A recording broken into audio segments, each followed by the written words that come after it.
Ayyee kabajamtoota hordoftoota fuula yuutuubiitii fi feesbuukii kiyya akkam jirtanii nagaan kun isin haa ga'u. Soorettittiin Oromiyaadhaa anaaf jechuudha kan sirba kana yeroo dhaggeeffadhu soorettiin kun anaaf Oromiyaa bakka buuti. Isiniif hoo maal bakka buuti laata? As bira darbee Oromiyaa soorettii isa dhugaa gochuudhaa fi maaltu nu barbaachisa? Soorumni Oromiyaan amma harkaa qabdu immoo maal fa'i kan jedhuudhaaf utuu waliin dubbanne baay'ee gaariidha. Oromiyaan soorumni isheen amma ofiin qabdu qabeenya uumamaa Rabbii kennee fi uumamte teessuma lafaa qofa.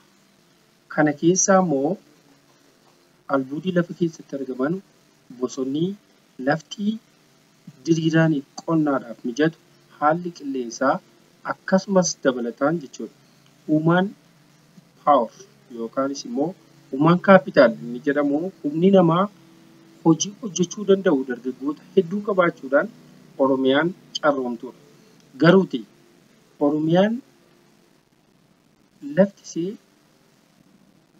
akkuma uumamaan sooromee jiru namni ishees sooressa ta'ee jireenya gaarii bareedaa akka jiraatu bakka gaarii akka jiraatu waan gaarii akka nyaatu akka fedhetti bashannanee akka jiraatu hawwatamtuu akka isheen taatuuf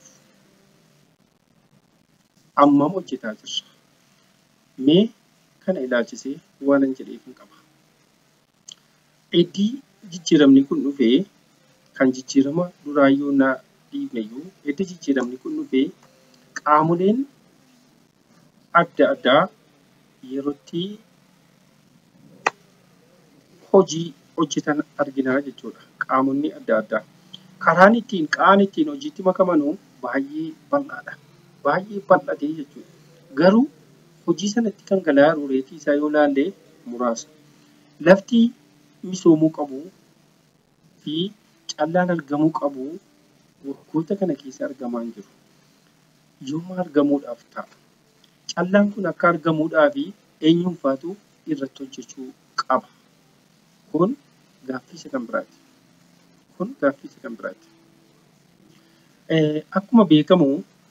Akkuma beekamu jijjiiramaa wajjin diimokiraasii bal'aa wayiitu uummata keenyaaf dhufe. Yeroo uummata keenyaaf diimokiraasiin bal'aan sun dhufutti uummanni keenya irra jireessi isaa sirbatti gadi ta'e. Inni kaan immoo akkuma danda'u wal fayyaduutti gadi ta'e.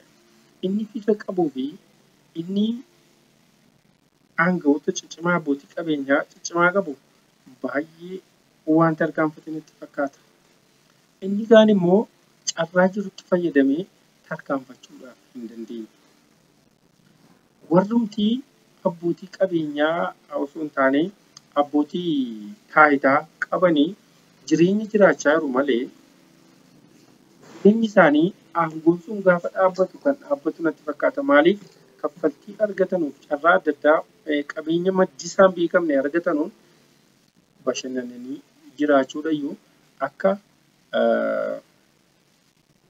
itti fufaa wayiitti yookaan sasteenaansii waan guddaa qabuutti ilaalu. Akkamiin gara hojiitti galuu dandeessu?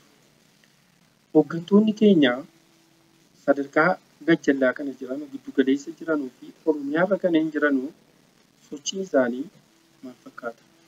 Akkuma beekamu muummichi ministeeraa Dr. Abiy Ahmed bakkeewwan isaan fakkaatu, hojiiwwan isaan fakkaatu kanneen dippiloomaasii daangaa biyya keenya kabachiisuu irratti hojii hojjetamuu qabu. Diinagdee biyya keenyaa baajeta biyya keenyaa fidanii ramachiisuu, leenjiiwwan adda addaa qopheessanii kennuu. Isa bira darbeeyyuu baajeta biyyattiitiin alaa siistama adda addaa uumuudhaan kitaaba maxxansanii gurguruudhaanii bakkeewwan misoomaa adda addaa akka isaan misoomanuu godhuu irratti argamu. Gabataa laagar kan jedhuudhaanii maallaqa sassaabaniin kutaalee biyya keenyaa keessaa Wancii, naannoo Amaaraatis uummata kibbaa biraas kan misoomsanii torban darbe kana eebbisiisaa jiranuu madda galii fi ga'umsa turizimii isa guddaadha. Garuu isaan bira gadi darbee akkuma isaan hojjechaa jiran sanaa mootummaan naannoosii hojjechuu qabaa. Inni godinaas hojjechuu qabaa. Aanaaleenis seektaraaleenis hundiyyuu hojjechuu qabu. Isaan qofaa miti. Daldalaan, barsiisaan, hojjetaan mootummaa hundiyyuu amma sadarkaa isa kophee qulqulleessee jiraatutti wanti inni gochuu qabu ture maalodhaa? Gahee isaa bahachuu qaba. Hundumtuu biraa gahee isaa yoo baate walitti daamee biyyi keenya bakka barbaachistu sana gahuu dandeessi turte. Garuu faallaa kanaa inni godina jirus muummicha ministeeraa ol eega. Mootummaan akka waan dhufee jireenya fooyyessuufi mootummaan akka dhufee gatii midhaanii, gatii bishaanii, gatii zayitaa, gatii waa hundaayyuu akka gadi buusuuf eega. Maaliif gaaffii qabu? Maaliif nuti asii kana hunda isaa gatiin tasgabbaan akka jiraatuuf namni hundiyyuu bifa utuu ittiin ulfaatiin bitatee akka nyaatuuf gochuudhaaf gahee keenya baataa jirra. Gahee keenya baataa jirra. Gahee keessan baataa jirtan taanaanii rakkoon kun kan kuuteettanii hundumtuu sheer gochuudha qabdu jechuudha. Kanaaf Oromiyaa soorettii gochuudhaaf Oromiyaan uumamaan soorettii taatee uumamtee jirti. Kan nu hafee haala nuu mijattuu fi uummata sooressa taanee Oromiyaa irra jiraachuudha qabna jechuudha. Oromiyaa yeroo inni lafa ishee duwwaa miti. Nama ishee dabalatuu qabaa jechuudha.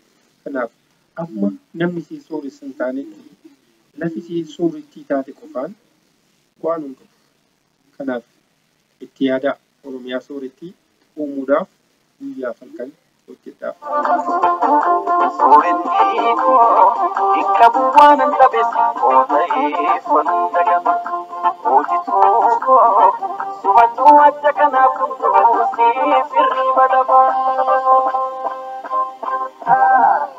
Hawwattoota tole laftee booni matan silaalanii tolfamtee si tolche barsiisuu.